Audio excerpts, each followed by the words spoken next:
What if the biggest change in gold and silver investing wasn't a market crash, wasn't a new law, and wasn't even announced to the public? What if millions of investors are still making decisions based on rules that quietly disappeared years ago, while even experienced precious metals dealers continue repeating information that is no longer true? If that's the case, then one misunderstood disclosure rule may have changed the entire system without most people ever realizing it. And by the end of this video, one question may completely change the way serious investors think about buying, selling, and protecting physical gold and silver. Welcome to Next Alert, where we separate economic facts from financial noise. If you've spent years building your savings and want clear, reliable insights instead of headlines and rumors, consider subscribing to the channel. It helps this community of thoughtful investors continue to grow. And before we begin, tell us in the comments, which country are you watching from today? For more than 3 decades, one belief shaped the behavior of precious metals investors across the world. Whether someone purchased gold coins for retirement, accumulated silver bars as protection against inflation, or quietly built a family reserve outside the banking system, there was always one concern in the back of their mind. Sooner or later, the government would know. That belief influenced countless investment decisions. Many investors limited the size of their purchases.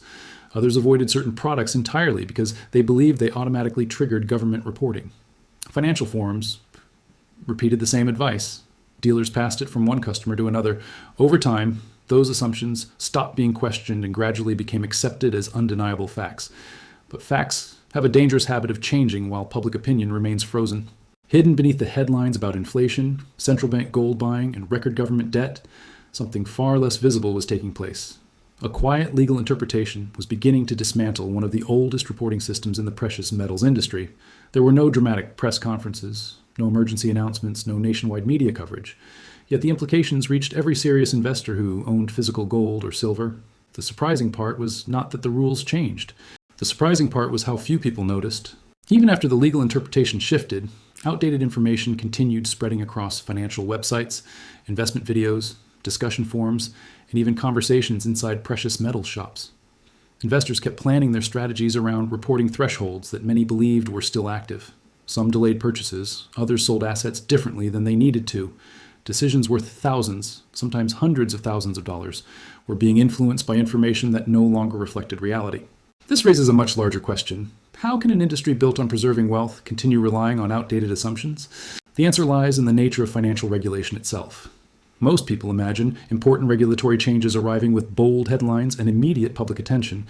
In reality, many of the most significant shifts occur quietly through legal reviews, revised interpretations, and technical guidance that rarely attract mainstream interest. By the time the public notices, professionals who closely follow regulatory developments have often been operating under an entirely different understanding for months or even years. History offers many examples of this pattern. Markets rarely change because everyone sees the future at the same time. They change because a small group recognizes the shift while the majority continues acting on yesterday's assumptions. That is exactly why this story deserves attention. This is not simply about paperwork or government forms. It is about understanding how misinformation survives long after regulations evolve. It is about recognizing the difference between market rumors and verified legal reality. Most importantly, it is about protecting financial decisions from outdated beliefs that can quietly shape investment behavior without investors ever realizing it. For business owners, entrepreneurs, and long-term investors, this lesson extends far beyond precious metals.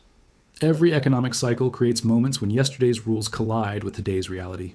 Those who recognize the change early often gain an advantage, while those relying on old assumptions discover the truth only after opportunities have passed. The disclosure rule at the center of this story is one of those moments. Because if one of the most widely accepted beliefs in the precious metals market could quietly change without attracting widespread attention, an even more important question now emerges.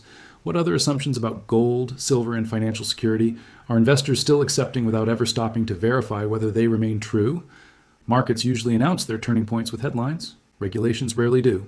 The biggest financial changes often arrive quietly, buried inside legal reviews, technical interpretations, and revised guidance that almost nobody outside the industry ever reads. By the time newspapers discover the story, investors have already spent months, or even years, making decisions based on outdated assumptions. That is exactly what happened inside the precious metals market.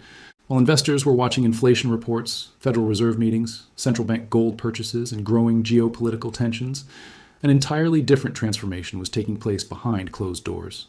It was not driven by politicians seeking publicity or lawmakers introducing sweeping legislation. Instead, it began with a simple but uncomfortable question. What if the reporting system itself no longer matched the market it was supposed to regulate? To understand why that question became so important, it is necessary to go back more than 30 years. The reporting framework that most investors knew was created for a market that looked very different from today's precious metals industry. At the time, physical bullion trading was closely connected to standardized futures contracts, and regulators built reporting requirements around those contracts. The logic was straightforward. If certain physical products mirrored the specifications of exchange-traded contracts, they could be grouped together under the same reporting framework. For years, that approach appeared to work. Dealers memorized the reporting lists, investors repeated them, financial advisors accepted them. Eventually, those lists became something far more powerful than guidance. They became tradition, and traditions are surprisingly difficult to challenge. Meanwhile, the precious metals market continued evolving. Gold ownership expanded across the globe. Silver became increasingly important for industrial manufacturing, renewable energy, and advanced electronics. Central banks accelerated their purchases. Institutional investors entered the physical bullion market in greater numbers, while millions of retail buyers turned to precious metals as protection against inflation and financial uncertainty. Yet the reporting structure remained almost frozen in time. The market had changed. The regulations had not. Eventually, legal experts inside the industry began asking whether those decades-old reporting standards still rested on the legal foundations that originally justified them. Their review uncovered something that many investors never imagined possible. The products had evolved. The underlying contracts had evolved, but many of the assumptions surrounding reporting had simply continued without being carefully re-examined. That discovery triggered a detailed legal review rather than a political debate. Attorneys focused not on creating entirely new rules, but on determining whether existing reporting practices still matched the law as written. The conclusion surprised much of the industry. Several reporting assumptions that investors had accepted for decades no longer reflected the legal interpretation guiding the modern market. That single realization changed everything. Suddenly, the discussion shifted away from fear toward accuracy. Instead of asking, how can investors avoid triggering reports? Professionals began asking a far more important question. What actually requires reporting under today's legal framework? Those are two completely different conversations. One is driven by speculation, the other is driven by law. For serious investors, entrepreneurs, and business owners, that distinction matters enormously. Wealth is rarely protected by rumors. It is protected by understanding how systems actually function, rather than how people assume they function. This is why informed investors consistently outperform emotional investors over long periods. They spend less time reacting to outdated narratives and more time verifying the facts behind major financial decisions. And nowhere is that principle more important than in the world of physical assets, where confidence often depends not only on market prices, but also on understanding the rules that govern ownership itself. But this discovery creates another critical question. If many of the old reporting assumptions no longer define today's market, then what transactions still matter, and which long-standing fears have been unnecessarily shaping investor behavior for years? That answer is where the real story begins. Imagine two investors walking into separate precious metals dealers on the same morning. Both are purchasing physical gold. Both are investing nearly the same amount of money. Both intend to hold their bullion for years as protection against inflation and economic uncertainty. Yet one of them hesitates at the last moment, not because of price, not because of market volatility, but because someone once told him, "The government reports every gold transaction." That single sentence has influenced thousands of investment decisions over the past 3 decades. It sounds believable. It spreads quickly. And like many financial myths, it survives because very few people ever stop to verify whether it is actually true. This is where misunderstanding becomes expensive. One of the greatest misconceptions surrounding precious metals is the belief that every purchase or sale automatically enters a government database. For many investors, that assumption has created unnecessary fear, causing them to delay purchases, divide transactions without understanding the rules, or avoid certain products entirely. In reality, the reporting system has never been as broad as public perception suggests. The law distinguishes between different types of transactions, different payment methods, and different reporting obligations.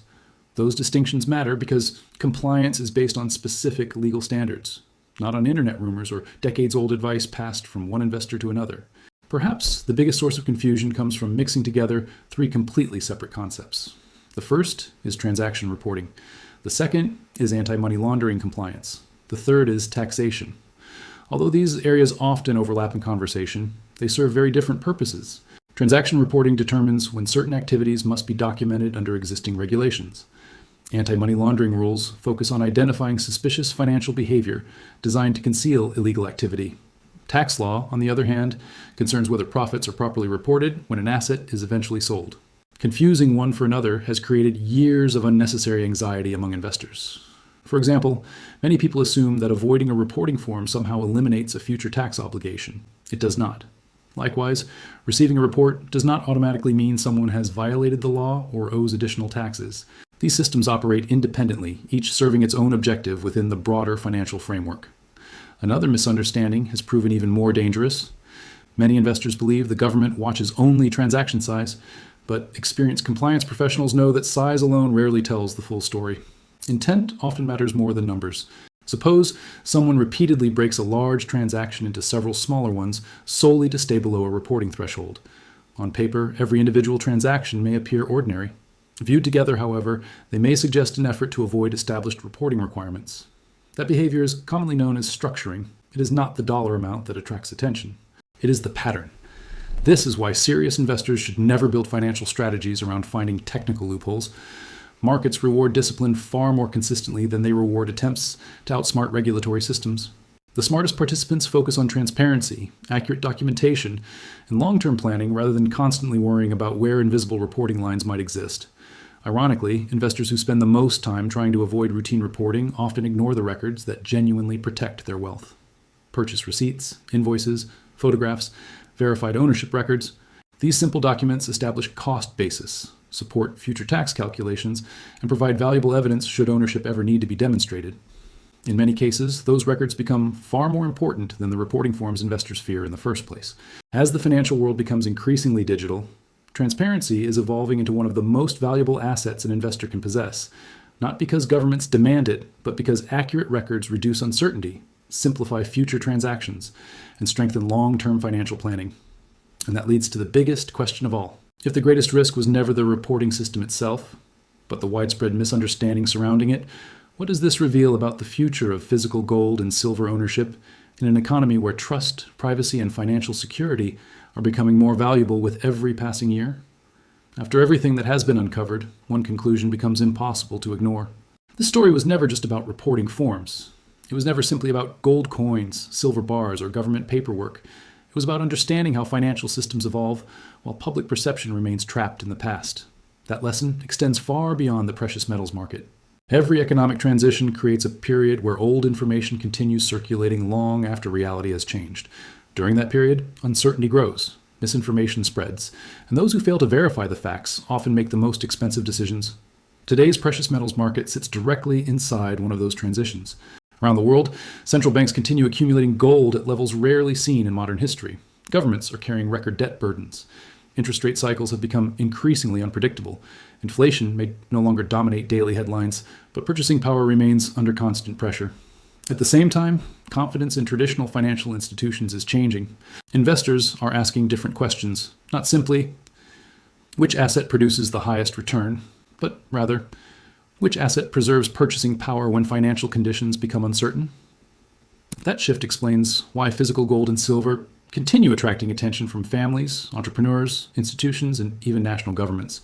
They are no longer viewed only as speculative investments. Increasingly, they are viewed as strategic financial insurance.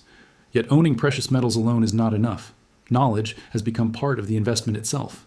An investor who understands market structure, legal requirements, taxation, documentation, and compliance possesses an advantage that cannot be measured by ounces alone. Two people may own exactly the same quantity of gold, but the one who understands the rules governing ownership, reporting, and long-term planning is often in a far stronger financial position. Information has become another form of capital. That is why professional investors devote enormous time to studying regulatory changes, not because they expect government rules to create wealth, but because misunderstanding those rules can quietly destroy opportunities. The disclosure changes examined throughout this video illustrate that principle perfectly. For years, investors reacted to assumptions instead of verified facts. Many delayed purchases they never needed to delay. Others worried about reporting requirements that no longer applied in the way they believed. Some built entire investment strategies around avoiding situations they barely understood. The greatest cost was not financial. It was informational. And in today's economy, information gaps often become competitive disadvantages. Looking ahead, the financial world will almost certainly become more complex. Digital payment systems continue expanding. Central bank. Digital currency discussions are advancing in numerous countries. Artificial intelligence is transforming financial compliance. International reporting standards continue evolving as governments modernize their oversight systems. None of those developments necessarily threaten private ownership of precious metals, but they do reinforce one critical reality. Rules will continue changing, markets will continue adapting, technology will continue accelerating. The investors who succeed over the next decade will not be those who react to every rumor appearing online. They will be those who continuously verify facts before making major financial decisions.